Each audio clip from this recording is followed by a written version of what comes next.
Hey everyone, Golden Ninja 3000 here again. This morning, LEGO revealed 5 new Jurassic Park 30th anniversary sets that will be releasing on June 1st. Now, these sets have really cool dinosaurs, but the prices on most of them are awful. I do have many thoughts on these sets. So the first one is 76958 Dilophosaurus Ambush, 211 pieces for $20. This one is honestly the only well-priced set in the entire wave, but it's also a really messed up scene to depict because Lego says in the description play out the encounter between Nedry and the Dilophosaurus, and I'm like, you mean the encounter where he gets venomized and viciously mauled to death? It's just kind of funny, but I mean, it is a great set. I really like the build of this car. It's a good size for $20. It's got a lot of detail, a lot of stickers, but I mean, they look really good, so I can't really complain. We do get Nedry in a regular set, which is great because he's only otherwise come in that really big direct-to-consumer set. I think that's a new Dilophosaurus print. I'm not 100% sure, but it does look a little bit different from the one that they've been using for the last couple of years, so I'm happy about that. And then we do have a perfect little scenery side build with the sign to the east dock, which I just think looks perfect. And I think that we'll be able to rotate, just like it did in the movie, and then Nedry couldn't figure out where to go. So I'm really happy about that. Honestly, I'm happy to see 30th anniversary Jurassic Park sets in general. It's really cool to see so many sets based on the first movie, because Lego, they've done a couple of sets based on the movie in the past, but nothing to this extent. I do want to talk about the box art. This is hot garbage. These boxes are truly awful. I think that these are the worst designed Lego boxes I've ever seen in my life. They look like a third grader did them. And I mean that in an insulting way. I think they look really ugly. I don't understand what's going on with this background looks like a tube of kids toothpaste. And I mean, yes, these are sets for kids, that's fine. But just the layering and everything looks very off to someone like me who is not good at graphic design. This T-Rex head in the corner and then the body being on the side of the box, that's just such an awkward little thing to include. The minifigure insets are kind of nice. I think that they look cool, but the boxes around the minifigures themselves are really big, so it looks like the minifigure is just swimming in a sea of yellow. Also having the piece count in the top right corner, all of this just looks so off. In my opinion, the T-Rex head should be in the top right corner, and then all of the information should be on the left side of the box like usual.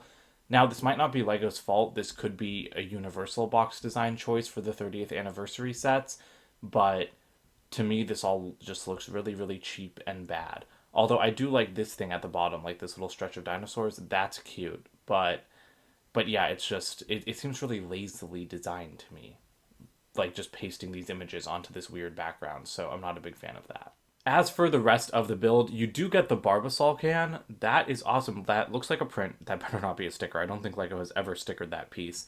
So it's really cool that we get the can. Nedry's face print is different from his appearance in that direct-to-consumer set, which I appreciate. And, oh, he does have a Venom spit face. Okay. A little bit messed up that they really want you to recreate this guy's death scene, but that's a great face print. It's very expressive. I like it a lot. And now the awful prices begin. This is 76957 Velociraptor Escape, 137 pieces, 2 minifigures, for $40 US. This was originally rumored to be 35, which would have still been too expensive. This is a $30 set max if I've ever seen one. The price to part ratio is abysmal, yes, but it's a 4 plus set, so I think $30 for this would have still been awful, but it would have been in line with other 4 plus sets. $40 is the stupidest thing I've ever heard. I'm sorry. I love this dinosaur. I think the raptors in these sets, they look freaking amazing. I'm really impressed by this design. I think it looks perfect. And honestly, LEGO's done so many dinosaurs. The number one thing I thought when I saw these sets was it's just nice to see that they're still making such good dinosaurs. Because I'm a big dinosaur fan, and I think that this raptor is one of the best that LEGO has ever done. I'm also really happy to be getting Muldoon in a set because he's one character that we haven't gotten in the past. I don't think he was in that direct-to-consumer set. And then we do have Ellie Sattler, and I love Ellie, so it's just nice to see her in more sets. The build here is very basic because it is just a Velociraptor pen. And again, where is their $40 worth of value? I say that this set should be 30 because for a 4 plus set, this build is, it's a decent size and it does have some functions. Like it looks like there's a winch and stuff like that. And of course, you can break out the side of the pen. So to me, that looks like a $20 build. And then you have the ATV 2 minifigures of Velociraptor. So fine, make it $30. And that's appropriately overpriced for a 4 plus set. I have no idea where Lego got 40 from. Even 35, like Lego doesn't really do $30 sets anymore, at least not for licensed themes. I don't know if you guys have noticed, but ever since January 2023, all of the sets are either $35 or like $25. There's nothing for like 20, 30, 40 anymore. They all have an extra $5 added, which is why I was surprised that the Dilophosaurus set was $20. So the point of this is that I wouldn't have been surprised at 35 since 35 is the new 30. But 40 is freaking ridiculous. And I think that this set is just not worth the money at all. And the dinosaur isn't even exclusive, so I might just buy the minifigures and the dinosaur online. Next up, we have 76959 Triceratops Research with 2 minifigures, 281 pieces for $50. Again, awful, awful, awful price on this thing. But I like the minifigures. We've got Ian Malcolm, we've got Ellie Sattler, and this is like a muddy version of her, which I appreciate. Also, vibrant coral for the torso. Interesting color choice. I'm a big fan of vibrant coral. I don't know if it's really the right choice for Ellie's shirt in that movie, but we have gotten a regular pink version of it, so sure, try something new. Let's see how it looks.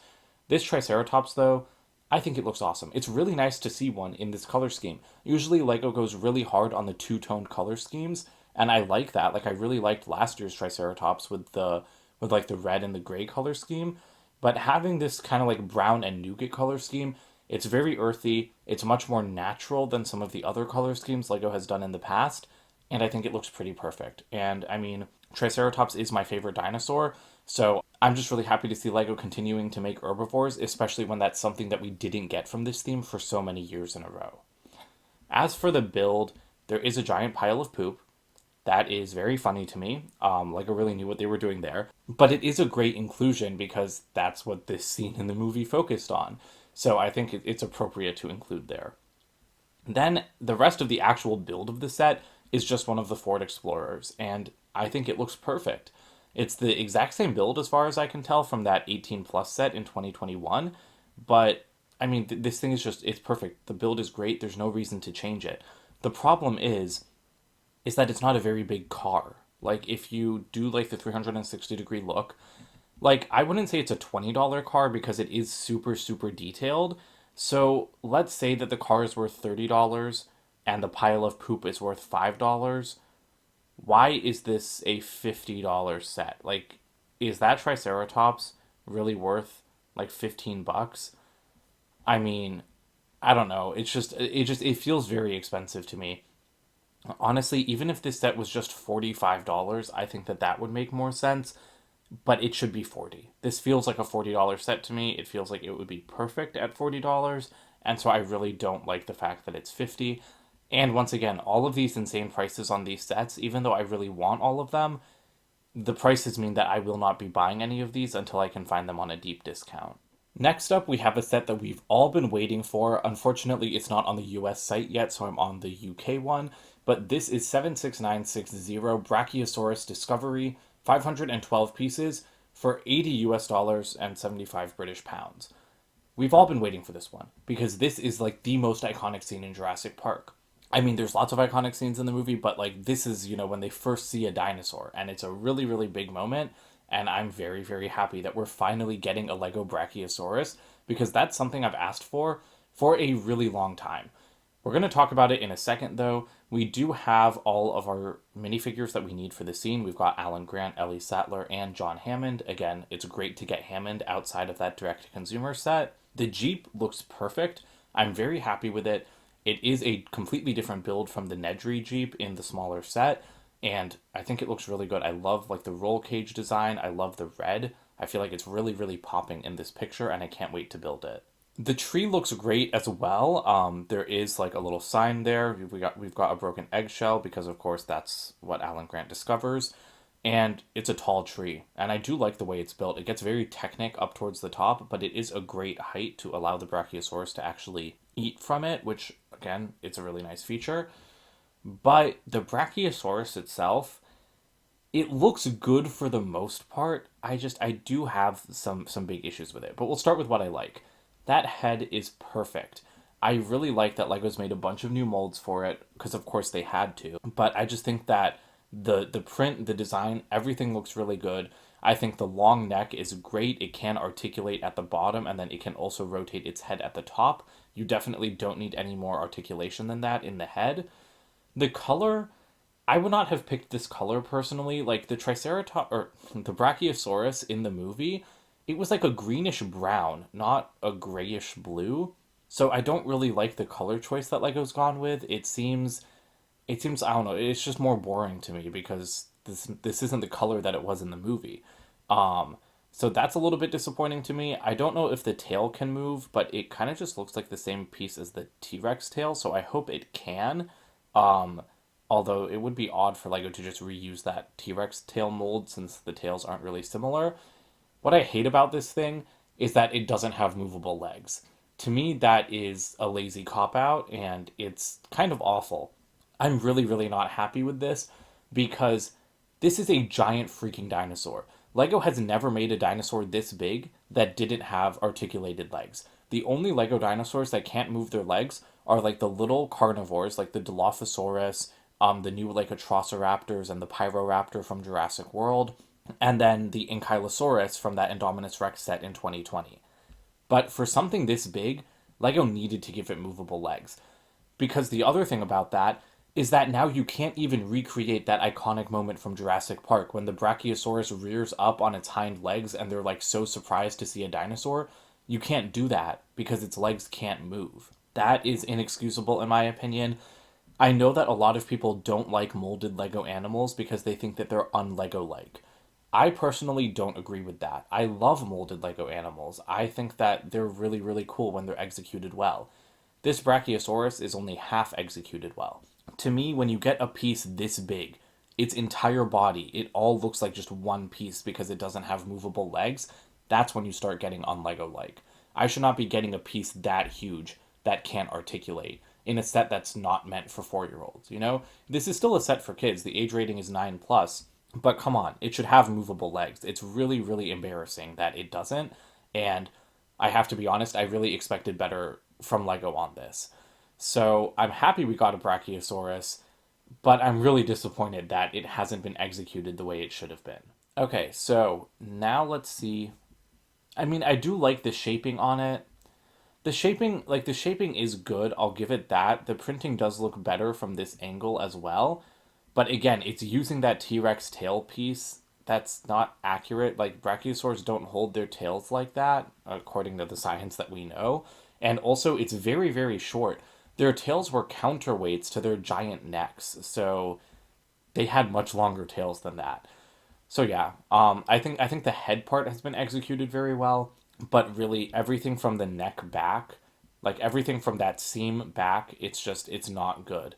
Um, I'm really disappointed by the tail now that I see this 360-degree video. It looks so awkward to me right here because the tail is so short and it's like curving up like a carnivore's. So yeah, I don't really know what to say. I'm very sad about this because I was really, really waiting for a Brachiosaurus. But we'll see. Maybe I'll feel differently once I have it in person. Maybe I'll like it more. But to me, if Lego is going to make a new dinosaur, they need to go all the way. Like, look at how awful that looks. Look at how terrible that looks. They're trying to make it look like it's rearing up in the air, and that's the best they can do because they weren't willing to make new pieces, more new pieces, because they did make a bunch of new pieces. Like, Lego, if you're going to make a new dinosaur species, and especially a new dinosaur species that's highly anticipated, that is from an absolutely iconic pop culture moment, do it right. Make new molds for the legs, make a new mold for the tail. I don't understand why we get these half dinosaurs where, like, we have some great new pieces and then some really mediocre new pieces. That's a problem we've seen with the carnivores for many years now, where, like, every carnivore, every medium sized theropod has, like, the Indoraptor claws because Lego won't make a new foot mold. And, I mean, even that isn't a huge deal because one little claw doesn't really, like, affect the functionality of the toy. But in this case, the functionality of the toy is severely restricted by the fact that Lego cheaped out. So I'm not happy about that. Again, even the Ankylosaurus having non-movable legs, I was okay with that because it was a smaller dinosaur. But for a Brachiosaurus to be so unposable, like in the body, it really sucks. But I do like the way it looks in this picture. I think the colors are working much better in this picture. It is light bluish gray, right? Because in that picture it almost looks sand blue. Um, the size of it is really cool. I will say that. Like, it is so cool to just see a Lego dinosaur that's that big. I really can't get over the non-movable legs. But again, maybe I'll feel differently once I actually have it in person. I'm sure I'll like it more in person than I do from the pictures. And finally, we have our biggest set, 76961, 693 pieces. This is the Visitor Center T-Rex and Raptor Attack. It's going to retail for 130 US dollars. Absolutely crazy. I didn't really talk about value with the Brachiosaurus one, but I think it's okay. It's not like awful $80 for that set, because the Brachiosaurus is so big. But this set is not good for 130 bucks. Let's see the interior, but I will say this seems to just be a straight facade. Like, there does not really seem to be that much build here. It looks really good for what it is. I will say that. When I saw pictures of this, I was very, very impressed. Doing a visitor center like this small, I didn't think that it would look so good, but I do think it looks great, and I am very happy with the overall design look. However, it only seems to be like 3 studs deep or 4 studs deep maximum, so it's very, very small. And I mean, we do have the T Rex skeleton, which looks decent. We've definitely gotten a better one in the past in the dinosaur fossils set. Ooh, but I like the feet on this one. But this one is good for the scale that it's constructed at. And we do have some great minifigures. This T Rex looks perfect. I don't think that this is a reused one. I think that these are new prints, and I'm very happy with it because I really like this color scheme for the T Rexes. Again, like with the earthier tones, I think it just looks great. And then, of course, it's the same Velociraptor from the smaller set, and I already said how much I liked that one. The minifigures here are, again, awesome. We have exclusive versions of Ellie and Alan. We have Dr. Wu in his, like, little, like, young adult form from the first movie, which I think is adorable. Although his skin color looks different to the past Doctor Wu figures, which is a little bit awkward. Then we have Ray Arnold, again, previously exclusive to that direct to consumer set. Great to get him here. And then we have the kids who also look fantastic, although I still don't like those generic face prints. So, oh, also, why does Lex still have small legs? She was like 12 in that movie, and she was pretty tall. Like, give her medium legs. Like, doesn't Lego even make medium legs in sand blue? That's really annoying to me. Um, but anyway, this does not hold a candle to the other $130 sets that Legos made for Jurassic World in the past. Like the Indominus Rex Breakout and Indoraptor Rampage sets were so cool because they were good, substantial builds with awesome dinosaurs. And yet, this plus like the Giganotosaurus set from last summer, why are they so much worse? Like, I don't know. It really feels like Lego doesn't put. Actually, I don't want to say that. I was going to say it doesn't feel like they put effort into the builds anymore, but that's not fair because this build looks really good. I just think it's too small. So let's see around the back. Okay, it's bigger than I thought. Okay, okay, it does have more depth than I expected. So I still think it looks too small for $130, but I'm going to be honest with you. I did not expect like these triangular wedge parts. I thought that it was just going to be like super, super flat all the way around. So that's slightly better than I expected. Um, this is a nice picture, even though it's kind of chaotic. I love that banner, like getting the banner of when dinosaurs ruled the earth. That's something I was very much expecting to see. Um, that's cute. Look at him with the little banner falling around, or her, right? Because all the dinosaurs in Jurassic Park are female. Minifigures are good. Can I see some? There's no better shots of the interior. We do have the dining room. I love the Velociraptor mural stickers. I'm sure that those are stickers, but that looks very nice. We do have a lab section that looks great, and again, more murals in the back. Um, are there any other better shots of the interior? No, I guess not really. Um, yeah, there's not really any good shots of the interior. I guess we're gonna have to go back to this video. Okay, so I mean, you do have a couple of rooms to play in, but and I mean, I do like the little entrance hall, but this still isn't, again, the size of this thing. If this building was sold on its own with a couple of minifigures, I could see that building being a $70 set. Yeah, like if that was sold on its own, I could see it being a $70 set. So now, do I think the Velociraptor and the T Rex are worth $60? Absolutely not. Let's even give 80 for the building. Let's say the building would retail for $80 with like those 6 minifigures and that T-Rex skeleton, okay? So let's say the building costs $80. The T-Rex and the Velociraptor are not worth $50 on their own. Like not at all. So this is an awful price. And honestly, when this was rumored, it was said that the price would be $120. That still wouldn't have been great, but it would have been better than $130, that's for sure. To me, this is a $100 set would be pretty much perfect. And then if you want to overprice it, take it up to 110. But 130 is just ridiculous, especially when you think about what we got for $130 just a few years ago. So, and I mean, obviously, money's changed a lot in the last few years, and Lego is an expensive toy. But even look at other themes. Like, you can get a lot more bang for your buck for $130 if you go over to a theme without giant molded dinosaurs. But yeah, I don't know. Lego prices are getting a little bit insane. These ones, at least Jurassic World has always been overpriced because of the dinosaurs, but I am a little bit let down by the prices on some of these sets. I'm not let down by the dinosaurs though. The dinosaurs are awesome and the builds are also fantastic for the most part. So that about does it for my look at the new Jurassic Park sets. Let me know what you guys think about them in the comments below. Don't forget to like and subscribe as well, and I'll see you guys with more videos soon. Bye for now.